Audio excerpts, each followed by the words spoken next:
He played worship like heaven was listening, but when he needed just 40,000 naira to survive, they told him, "We can't help you." So he walked away from the church and from the God they claimed to serve.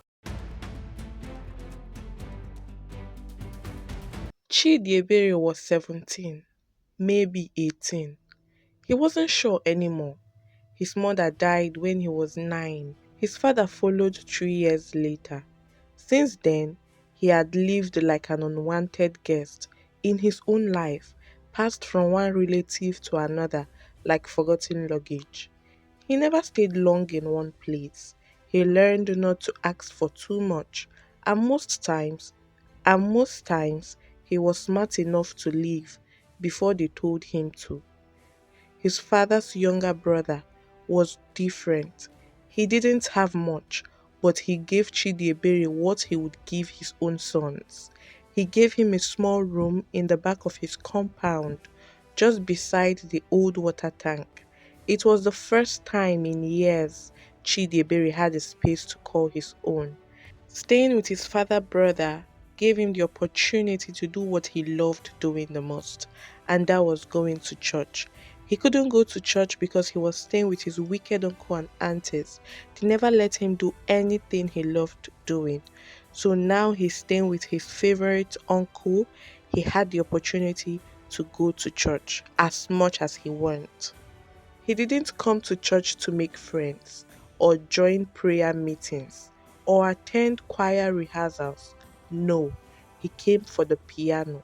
The church was always open during programs. There were weekly activities, Bible studies, special prayers, fasting declarations, youth rehearsals, deliverance sections. There was always something. And even though he wasn't invited to any of this, he would slip in during the altar call, sit at the back, wait for the closing prayers, then sneak to the instrument stand after the closing prayers. It wasn't a full keyboard, just an old Yamaha PSR with two broken keys and a faded volume knob. But to Chidiebere, it was heaven. He wasn't taught by anyone. He just watched, listened, mimicked, and slowly his fingers began to remember things his heart never forgot. The songs came from somewhere deep. He played with hunger, not performance hunger, but soul hunger. He played worship songs like they were questions. He played chords like he was telling God a secret. He stayed long enough to learn keys, transitions, and how to modulate without crashing the spring of a song. But still, nobody called his name. Nobody said, "Do you want to join the music team?" Sometimes the keyboardist would walk in and shoo him off. Other times the security man would shout, "Go home! You think this na your papa house?" He would smile softly, whisper, "Thank you, sir," and walk back to his uncle's compound, with the sound of music still ringing in his heart. One Sunday, the church keyboardist didn't show up, and he didn't say why or call to inform them beforehand. The service almost didn't hold. The praise leader was pacing.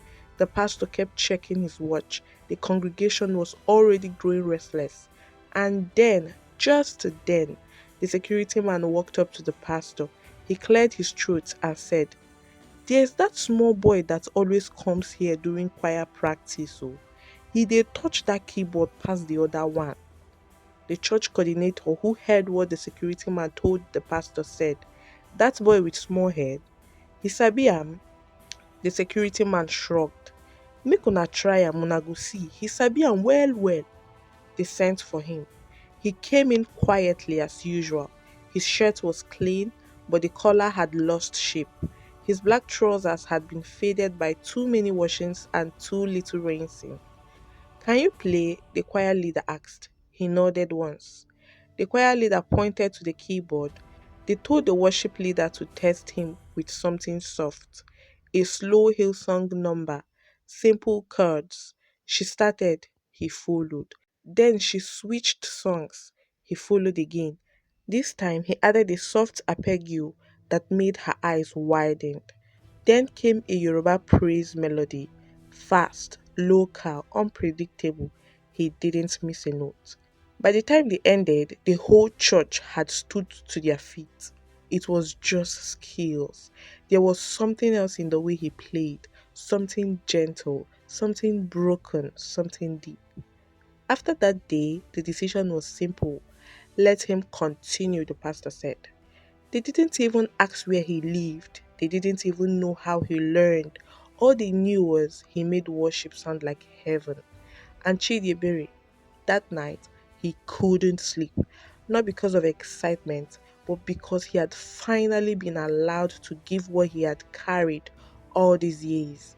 For once, he wasn't sneaking in, he wasn't peeping from the side window, he wasn't rushing to avoid being chased away. Now he had the keys in his hands. Years passed. Chidiebere became more than the keyboardist. He became the sound of the church. There was no worship night without him, no crusade, no vigil, no wedding. His fingers knew every rhythm, every transition. He could read the worship leader's body language before she opened her mouth. People began to call him Minister Chidi. They would hug him after service, saying, "You carried us into God's presence today." Some would even kneel and say, "Your sound healed me." Some would dash him money. But when the sound ended, he went home to hunger. He lived with his uncle still, a man who once gave him shelter, but now barely had strength to feed himself, let alone both of them. Sometimes, after a powerful Sunday service, Chidiebere would go home and boil water. Just water, no rice, no gari, no sugar, just hot water to trick his belly into silence. He was 23 years now, no degree, no job, no skill. He didn't complain for years. But one Tuesday morning, as he sat outside their small compound, watching the sunrise through a cracked window, something snapped. He began to think, I have served that church for 5 years. Not once have I asked them for anything. But how long will I keep like this? Even if they won't pay me, at least they should help me learn something. People give millions, some even donate. Where does it go? That week, he walked up to his pastor after service. Sir, good afternoon, please. I would like to look for a small job. I will still play on Sundays and special programs. The pastor smiled gently, but his voice was firm. Chidi, we need you more than just Sundays. You know how often we have programs. If you're not available, what will we do? Chidiebere swallowed. Okay, sir. If I can't work outside, maybe the church can give me something small. For food, for transport. My uncle is not well. We are struggling, and you know he's very old. The pastor sighed and shook his head. Chidiebere, we can't start that kind of thing. If we pay you, we have to pay everybody. That's not how ministry works. He left quietly. That night he didn't sleep. He tossed, he turned, he cried. But by morning he had another idea. If they wouldn't give him salary, maybe they could sponsor him to learn handwork, photography, tailoring, anything. He came back the following week with hope. Sir, what if when I'm not playing, I go and learn work? I have seen a place I can learn sound production, but I need to pay for it 40,000 naira. The pastor shook his head again. We don't have funds for that. The church itself has needs, projects, equipment. You can see the church renovation that's going on. That only is a big project. Do not worry, God will provide. And when there's chance or whenever we have money, I will give to you. My son, just keep being faithful. Chidiebere nodded, but this time the tears stung deeper. Days passed, hunger increased, his uncle fell sick, and there was no money for drugs. One Sunday, as he sat behind the keyboard during offering time, he watched as the pastor called for hundreds of thousands of donations for the church generator. People walked forward, some with fat envelope, some dropped transfers, some gave 5,000, 10,000. One woman even announced a 1 million pledge, and Chidiebere, He had walked to church to and fro almost every day for 5 years. Many times he goes to bed hungry. His hands were on the keys, but his mind was shouting questions. Is this not the house of God? Am I not part of this body? Is all this money for renovation and the beauty of the church? I am not asking for luxury. I'm just asking to survive. That day, he played quietly. He didn't talk much. His heart broke into pieces. And the next week, he stopped coming. I mean, no calls, no messages, no final announcement. He simply vanished like sound into silence.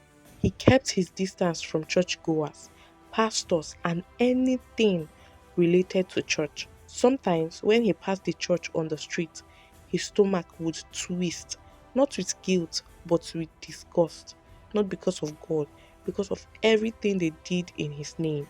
The He would last thing Chidiebere wanted was visitors, especially ones who came with God bless you on their lips. But she kept coming. Her name was Favor. It was a Saturday afternoon and the weather was hot, dry, and loud with neighboring quarrels. Chidiebere sat outside their compound, a plastic chair dragged halfway into the shade. He was wearing a faded shirt, staring into the ground like he was trying to remember what purpose felt like. That was when Fever walked in, holding a nylon bag. Good afternoon, she greeted gently, standing a short distance from him. Chidiebere looked up slowly. For a second, he wanted to hiss, but it was her, that girl from church, the girl he could never say no to. Good afternoon, he replied dryly, his eyes going back to the dust. She walked closer, placed the bag carefully on the wooden bench nearby. My mom cooked today. I brought small jollof rice for you and cold water too. He looked at the bag but said nothing. She sat at the edge of the bench and looked at him for a while. So, how are you now? She said gently. You just disappeared. You don't reply messages anymore. What happened? He didn't answer, just stared at the ground. Favor continued. When will you come back to church? Even this Sunday, we can go together. People are asking about you. We all miss you. He turned slowly to look at her, not with anger, but that kind of dry look that says, are you really asking me that? Come back to church, he repeated, after everything that happened. And it's you that is asking me. Favor blinked, confused. Me? Yes, you, he scuffled lightly and looked away. They all clapped when I played keyboard. They shouted glory when I led worship. But the moment I was in need, just 40,000 naira, everybody vanished. Pastor said, let's pray. Abi pray I go pay my bills or feed me. Favor was silent. He looked back at her. And now you're here, talking about church. You think I left because I just feel like leaving, or I just felt like being stubborn. I was starving. I begged, and nobody did anything. So, no, I'm not coming back. She looked at him with soft eyes. I didn't know all this. Chidi, I swear nobody said anything like this. I thought you were just tired. I didn't know it was that bad. He exhaled sharply. Of course, they won't say. Everyone likes clean stories, not the one where their faithful keyboardist was sleeping in a room with cracked walls and drinking gari with no sugar. She swallowed and nodded slowly. I get it, she said, and I'm sorry. There was a pause, a very quiet one.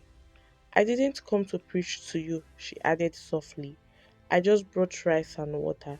My mom cooked and I brought some for you. He didn't say anything. He didn't tell her to leave either. I know you're angry, she said calmly, but God did not leave you. Even if people failed you, even if the pastor failed you, God hasn't. He looked at her once again. You think I don't know you mean well? But let me ask you, how would you feel if you give everything, time, talent, your whole heart, and when you needed help, they told you stories? 40,000 naira. They said they couldn't raise it. but I used to play for them every Sunday. In fact, every day. Favor's eyes watered a little. She didn't try to defend the church. She didn't even try to explain it away. I'm sorry, that shouldn't have happened. But God still sees you, and He still loves you. He was quiet. Then he muttered, "At least you're the only one I can allow to talk this talk. If it was any other person, I would have told them to get out." Favor smiled gently. "I know, and I'm not trying to force you anything. I just want you to remember that you're not forgotten. That's all. Please eat before the rice gets cold. I will come back next week if my mother cooks again." And just like that, she left. He stared at the nylon bag for a long while, then opened it. The aroma of the jollof rice rose like a memory he didn't ask for. And for a second, just a second, he felt warm inside. Later that same week, it was Tobe who showed up. Not on foot, his black Lexus hummed outside like a quiet beast. He didn't knock, he never did. He just called from outside. "Chidi, guy, you there inside?" That voice carried history. It was the kind of voice that brought both comfort and danger. He opened the door. Tobe was leaning on the car, sunglasses halfway down his nose, clean kaftan, gold chain sitting lightly on his neck. He smelled like money and mischief.